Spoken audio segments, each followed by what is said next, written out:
Hey guys, how are you doing? In the previous video, we talked about the provision of the Shanti Bill. हमने बात की थी nuclear energy, which is now producing around 8 gigawatts, which is around 2% energy production. And by 2047, we have planned to produce 100 gigawatts energy from nuclear energy itself, है ना? फिर हमने बहुत सारे डेटा के बारे में बात किया था कि how much renewable energy is producing, which is more than 50% these days, which is very good news. And now today in this video we are going to talk about basically India's 3-stage nuclear program ताकि हम 100 gigawatts को कैसे achieve करें, है ना? And that was chalked out by Homi Jahangir Baba. And before we begin this, we are going to start with basics of nuclear energy. Again, let me remind you, हमने बात किया था natural radio activity के बारे में. And natural radio activity में क्या होता है, जो हमारे एलिमेंट्स होते हैं, what they do, they want to get stable, है ना? And two ways to get stable. One way is nuclear fusion and other is nuclear fission. तो जो lighter nuclei होते हैं, है ना, this is the basically this curve is called binding energy curve, EBN, है ना, binding energy curve. You don't need to know about it for general purpose, but simple language में ये मान के चलना इस टाइप का ये कुछ कर्व है. तो यहां पर दो रीजन है, there are two regions. One region is this and other region is this. जिनका A कम होगा, मास नंबर कम होगा, they are light nuclei, lighter nuclei. And these lighter nuclei, they undergo nuclear fusion reaction, which is happening inside sun, inside any star, है ना? तो वहां पर एक प्रकार का क्या है, फर्नेस है जहां पर एलिमेंट्स बनते हैं. For example elements in your body, in my body, है ना, ये सारे कहां से निकल के आए? स्टार्स के कोर से निकल के आए, where fusion reaction is taking place. Best example, hydrogen hydrogen, they fuse together to form helium. Then higher elements, helium helium, carbon cycle and then iron cycle. Similarly जो हैवी न्यूक्लियाई है, जैसे मैंने last class में बताया कि uranium for example 92 238 जो natural uranium है, तो क्वेश्चन ये है कि यूरेनियम 92 के बाद जनरली क्या है, नेचुरली नहीं पाए जाते हैं elements. And why? Because there are too many protons and too many protons they can not live together. Nuclear force becomes weaker, है ना, एंड इलेक्ट्रिकल रिपल्सन फोर्स जो प्रोटॉन के बीच में, इट बिकम्स स्ट्रॉन्गर. तो ये जो न्यूक्लियाई हैं जो यहां पर पाए जाएंगे, फॉर एग्जांपल यूरेनियम 92 है आपके पास, थोरियम है ना, दुनिया भर की सीरीज है, ये सारे के सारे यहां जाना चाहेंगे. कैसे? बाय न्यूक्लियर फिजन रिएक्शन, है ना. ये वाले जो न्यूक्लियाई हैं, they want to get stable, and तो this region is stable region. तो every system in the nature wants to get stability, ये बेसिक साइंस का फंडा है. And this is what nuclear fission reaction, fusion reaction takes place. तो जो nuclear fusion reaction है, why it is important, रफली if you were to compare, है ना, तो अगर आपने 1 किलोग्राम यूरेनियम को क्या किया, बर्न किया, burn in a sense nuclear fission reaction से जो एनर्जी है वो 10⁻14 जूल के करीब निकलती है. एंड अगर आपने कंपैरेटिवली 1 किलोग्राम ऑफ कोल को बर्न किया, 10⁻7 जूल एनर्जी निकलेगी. Once you do this ratio, you will find out this ratio turns out to be 10⁻7. यानी कि सिंपल लैंग्वेज में यूरेनियम से जो एनर्जी निकल रही है, विच इज 1 2 3 4 5 6 7, है ना, 7 जीरोस, 3 और 3 6 और 1 7, है ना. तो आप देखोगे इतनी ज्यादा एनर्जी निकल रही है किसकी कंपैरिजन में, कोल की कंपैरिजन में. And moreover coal is this is very serious problem, burning coal for climate change, है ना. तो जो ये वाला है, ये क्लाइमेट चेंज के लिए क्या है, बहुत डेंजरस है. And this is uranium is basically a nuclear energy, है ना, not only uranium but this nuclear energy, it is clean fuel, cleanest fuel by the way, है ना. तो यहां पर क्या है, कोई भी बर्डन नहीं है और बहुत सारी एनर्जी है. But what is the basic science behind it? We are going to bit talk about this. So uranium को क्या करते हैं, let me tell you again, reminding you guys, जो नेचुरल यूरेनियम है ना, नेचुरल यूरेनियम में दो टाइप है. वन आइसोटॉप्स बोलते हैं इनको, 92 मतलब आइसो मतलब सेम, टॉप्स मतलब प्लेस, है ना, same place in periodic table. So uranium 92 and 238 which is non fissile. Non fissile it means it can not undergo nuclear fission reaction, है ना, ये क्या है, फिसाइल नहीं है. बट जो यूरेनियम 92 235 है, which is fissile, this is fissile, it means it can undergo nuclear reaction. Now you need to understand the basic logic. जो नॉन फिसाइल है, नॉन फिजन मतलब नॉन फिसाइल है ना, नॉन फिसाइल मटेरियल है, तो this is non fissile, you can use the same colour pen, है ना. ये जो नेचुरल यूरेनियम है, if you remember the percentage was 99.3% के करीब, 99.3% के करीब. And this is only 0.7%, it is too less, है ना. और अगर आपको एग्जैक्टली मैं बता दूं, इफ वी वांट तो मैं आपको बता देता हूं, तो जो अपना ये बेसिक फंडा है 3 स्टेज के बारे में, तो 0.7% ये पाया जाता है ना, ये फिसाइल मटेरियल है। तो सबसे पहले तो क्या है कि जो इसकी अवेलेबिलिटी है दिस इज वेरी लेस, है ना। और मोस्ट इंपोर्टेंटली इस यूरेनियम से इस यूरेनियम में जाने को क्या बोलते हैं, uranium enrichment. This process is called uranium enrichment. I have made another video on it, है ना। बार बार ये इश्यू चलता रहता है ईरान और यूएसए के बीच। This issue is very old age kind of problem. Always they say uranium enrichment में आप लोग क्या करोगे, अगर ज्यादा एनरिच कर लोगे, this uranium 235 can be used for an bombs, nuclear bombs, nuclear weapons basically. And otherwise अगर आप उसको बहुत ज्यादा एनरिच नहीं करते हो तो you can use it for medicinal purpose, agricultural purpose and for energy production. What is the basic science? This uranium को अगर मेरे को नेचुरल रेडियो एक्टिविटी के बजाय आर्टिफिशियली क्या करना हो, एनर्जी प्रोड्यूस करना हो, what I am going to do, I am going to use nuclear bullet. Nuclear bullet generally कौन कौन सी हो सकती है, न्यूट्रॉन हो सकता है ना, प्रोटॉन हो सकता है, and I can have alpha particle. If you remember from the last class, alpha particle was twice He4 helium nucleus, है ना, not helium, basically it is helium nucleus. अब इंटरेस्टिंगली, है ना, we don't use electrons because they are very light particles, है ना, comparatively their mass is negligible. Neutron is most suitable. तो जो neutron induce reaction है, the beauty of neutron is that it is electrically neutral, है ना। तो ये neutron को एब्सॉर्ब करेगा uranium, and if you want to write in one line this reaction, तो this uranium 235 which is fissile, है ना, ये इस पर मैं क्या करूंगा, न्यूट्रॉन की क्या करूंगा, बमबारी करूंगा, बॉम्बार्डमेंट करूंगा। I am going to get uranium 236। This extra neutron was basically absorbed, है ना। तो ये क्या करेगा, स्प्लिट हो जाएगा अलग अलग पार्ट्स में। This is going to split into, this is unstable uranium, and this is going to split into many different forms, but barium and kryptons are two best example, and 3 more neutrons, है ना, 0n1, it is the 0n1 electron को define करने का तरीका है 0n1। these neutrons are again produced। जो barium है, if you want to just understand, यहां पर आप देख पा रहे होंगे 56 is atomic mass number and 144 is mass number। 56 is atomic number, है ना। krypton 36 and 89 is the mass number। तो यहां पर मास कंजर्वेशन रहना चाहिए, एनर्जी कंजर्वेशन का, the nuclear reactions they also say कि भाई चार्ज कंजर्व्ड हो, एनर्जी कंजर्व्ड हो, मास कंजर्व्ड हो, and other quantum numbers should be conserved, that detail is different. This neutron, this extra neutron, है ना, ये फिर से क्या कर सकता है, यूरेनियम 235 अगर है अवेलेबल तो इसके साथ फिर रिएक्शन कर लेगा, ये वाला भी कर लेगा, है ना। And this is the way we get chain reaction of this nuclear fission chain reaction. So what is most important? These fragments have some kind of kinetic energy. They have some kind of kinetic energy. This kinetic energy is absorbed by surrounding material, and this surrounding material is ये heat energy में तब्दील हो जाएगा। This heat energy can be used for boiling water. We get steam.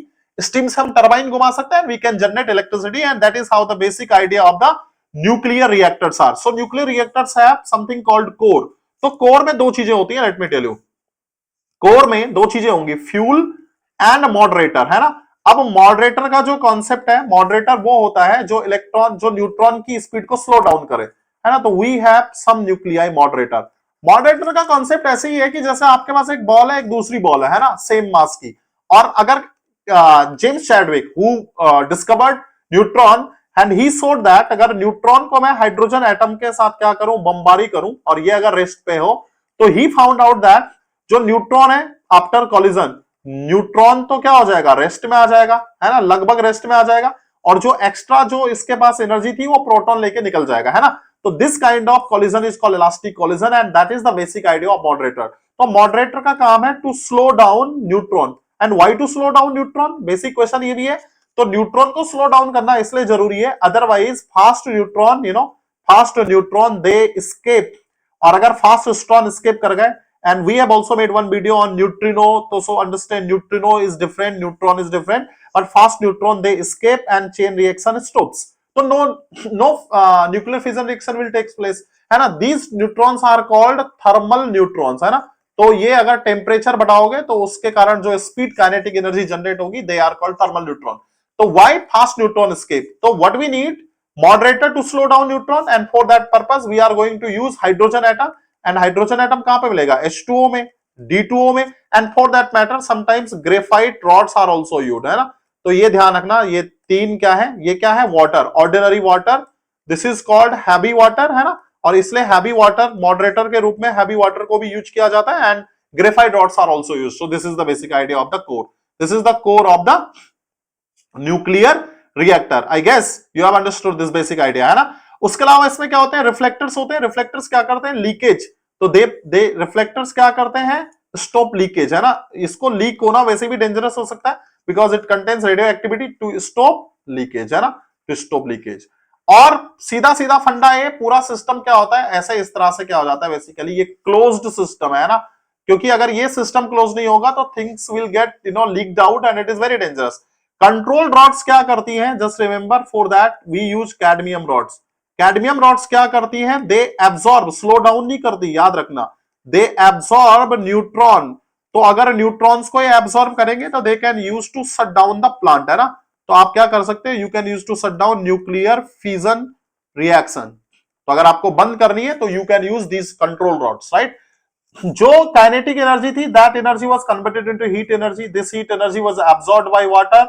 Water से आपने क्या बनाया, you produce steam and this steam is going to use to generate electricity by rotating turbine, electromagnetic induction के method से। तो this is the basic idea of the nuclear reactor. Now let's quickly get back to the Homi Jahangir Bhabha. Homi Jahangir Bhabha, he chalked out.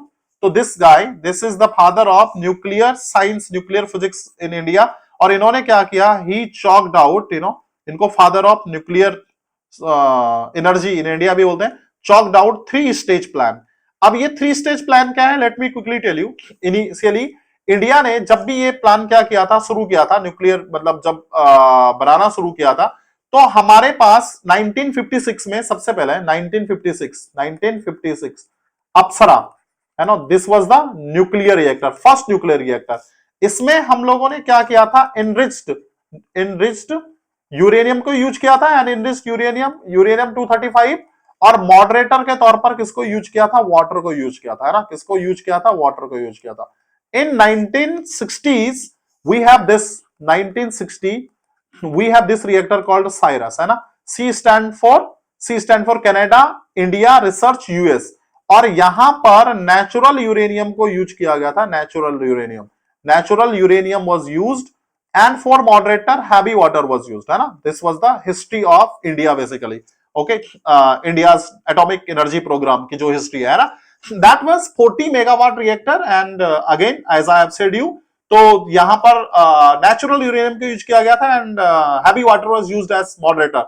Apsara and CIRUS they spurred research in the wide range area, and after 2 decades we developed plutonium plant at Trombay in Mumbai, है ना, जो क्या था, fuel reprocessing का मतलब था जो fissile and fertile material को क्या करता था, अलग करता था, and research reactors like Zerlina, if you want to write Zerlina, है ना, तो प्लूटोनियम बेस्ड न्यूक्लियर रिएक्टर, है ना। उसके अलावा जर्लिना, है ना, अगर if you want to know जर्लिना,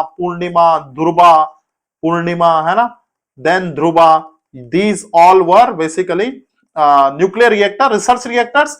और रिसर्च रिएक्टर्स का मतलब ये है कि they were not primarily for energy production, energy बोले तो इलेक्ट्रिसिटी प्रोडक्शन, बल्कि दे किसके लिए यूज होते थे, रिसर्च रिएक्टर्स के लिए यूज होते थे, एंड वहां से जो रेडियो आइसोटोप्स होते थे, they were used for industry, medicine and agriculture. Most important was the Kamini, then there was one research, this one Kamini, है ना, जो Kamini जो research अपना reactor था, that used uranium 233 as nuclear fuel.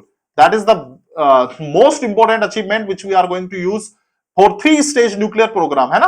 तो मैं आपको बता देता हूं, जो Kamini क्या था, फर्स्ट लार्ज रिसर्च रिएक्टर था बेसिकली, है ना। तो अगर हम बात करते हैं 3-stage के बारे में, तो India's nuclear power strategy follows 3-stage programme, है ना। और वो क्यों यूज करते हैं मैं आपको बता दूं, क्योंकि इंडिया के पास वर्ल्ड का अराउंड 1% यूरेनियम है, यूरेनियम ऑफ वर्ल्ड, है ना।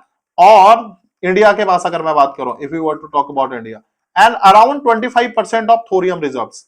तो थोरियम इंडिया के पास क्या है, मतलब 12 से लेकर 33% तक है, पर at least you can say 25%, around 25%। So we have enough thorium, we are going to talk about it, and that is why we need these stages. तो मैं आपको बता देता हूं, क्योंकि जो अपने पास यूरेनियम के जो अपने पास है 1% ऑफ यूरेनियम, वो कहां पर है बेसिकली, ये ज्योग्राफी का क्वेश्चन आपके लिए इंपॉर्टेंट हो सकता है। राजस्थान नॉर्थ वेस्ट जो नॉर्थ दिल्ली के फोल्ड बेल्ट से वहां पर मेघालय रीजन में भी थोड़ा सा है, otherwise most importantly Karnataka, Telangana, Andhra Pradesh region में थोड़ा बहुत आपके यूरेनियम के क्या है डिपोजिट्स है ना।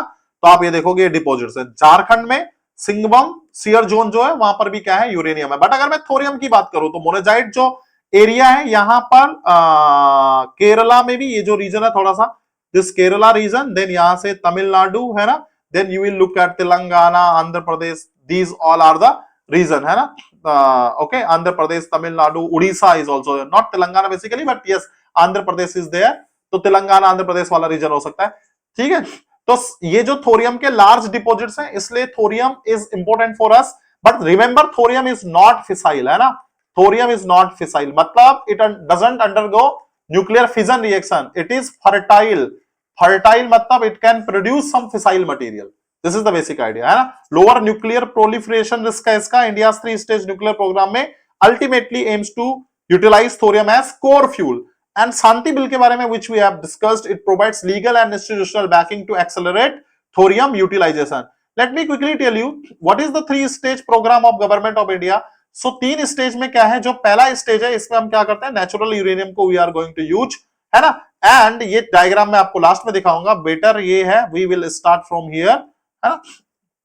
तो if you look at this stage, तो pressurized heavy water reactors are used and most importantly natural uranium is used as fuel. Uranium 235 तो क्या करेगा, fissile है which undergoes fission and produce electricity. Uranium 238 is not fissile है ना। तो fuel क्या हो जाएगा, जो एक्स्ट्रा न्यूट्रॉन यहां से जनरेट होगा तो ये न्यूट्रॉन को क्या करेगा, एब्सॉर्ब करेगा and it is going to create और produce small quantity of plutonium है ना। तो this is the most important. Actually होगा क्या, let me tell you, uranium 238 it is going to absorb one neutron, it is going to get 239 and finally after beta minus decay it is going to give you plutonium 239 and we are going to have plutonium 239 है ना। तो just remember this, you know, this is 92। बीच में एक और भी आएगा but उस reaction की हमें जरूरत नहीं है। तो plutonium 239 is fissile and making it is valuable for the latter stage. जो स्पेंट फ्यूल को हम 5 साल के लिए कूल करते हैं to remove decay heat and this fuel is then reprocessed to uranium 238 and plutonium 239 को हम क्या करते हैं, फिर से यूज करते हैं सेकंड स्टेज के लिए।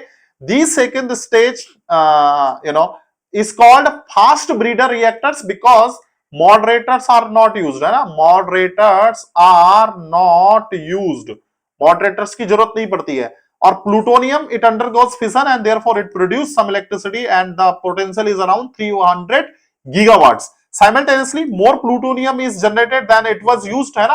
तो जितना प्लूटोनियम निकला था उससे ज्यादा प्लूटोनियम बन जाता है, इसलिए इसको क्या बोलते हैं, ब्रीडर रिएक्टर्स बोलते हैं। What is the advantages, FBR produce more fissile material than they consume, that is most important, therefore they are called breeders।